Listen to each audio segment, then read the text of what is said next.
की न्यूटन रिकामी जागा that the force of gravitation makes Apple fall.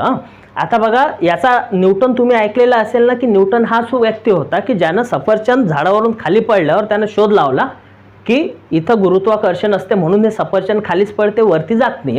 म्हणजे याचा अर्थ लॉजिक काय लागते आपल्याला, की वाक्य जे आहे ना हे भूतकाळातलं वाक्य आहे, बरोबर आहे. मग भूतकाळातलं वाक्य, न्यूटन हा वाक्याचा सब्जेक्ट आहे. मग या रिकाम्या जागेत काय यायला पाहिजे, तुमचं व्हर्ब यायला पाहिजे. मग व्हर्ब यायला पाहिजे म्हणजे वाक्याचा क्रियापद कुठला असायला पाहिजे, पास्ट टेन्स असायला पाहिजे. मग इथं बघा, इन्व्हेंटेड हा एक शब्द आहे. आता या इन्व्हेंटेड अर्थाचा अर्थ काय होते माहित आहे काय, शोध लावणे.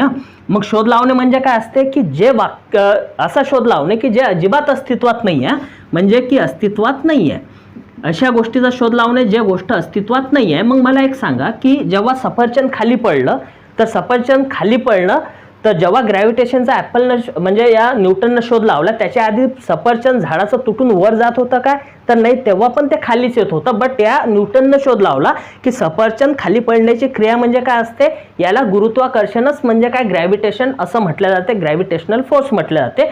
म्हणजे ग्रॅव्हिटेशनल फोर्सचा शोध लागण्याआधी पण ग्रॅव्हिटेशनल फोर्स हा अस्तित्वात होता.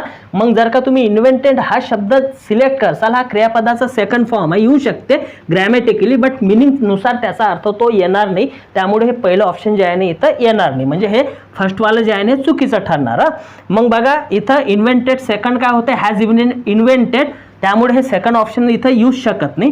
त्याच्यानंतर काय होतं बघा, डिस्कवर्ड हा आहे क्रियापदाचा सेकंड फॉर्म, हे ऑप्शन तुमचा आन्सर येऊ शकतो. मग डिस्कवर्ड म्हणजे काय असते, याचा अर्थ असते शोध लावणे.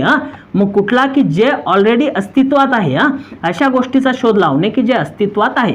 मग मला एक सांगा की जेव्हा गुरुत्वाकर्षण ते ॲपल खाली पडलं तर ते खालीच पडायचं ना आधी पण, म्हणजे तुम्ही वर्षानुवर्ष शोध लागण्याच्या आधी पण बघितलं तर जे सफरचंद होतं ते खालीच पडणार होतं, ठीक आहे. म्हणजे गुरुत्वाकर्षण जे आहे ना हे अस्तित्वात होतं, बट त्याचा शोध हा न्यूटननं लावला, म्हणजे हे गोष्ट अस्तित्वात होती, यानं फक्त त्याला नाव देण्याचं काम केलं. म्हणजे तुमचं थर्डवाला ऑप्शन जे आहे ना हे आन्सर येऊ शकते. आणि डिप्लोड म्हणजे काय असते, डिप्लोड म्हणजे इथं तिथं असं विखुरणे किंवा विस्तृत करणे, त्यामुळे हे ऑप्शन येणार नाही. अशा प्रकारे तुमचं आन्सर काय येणार, हे 3 नंबरचं काय, डिस्कवर्ड.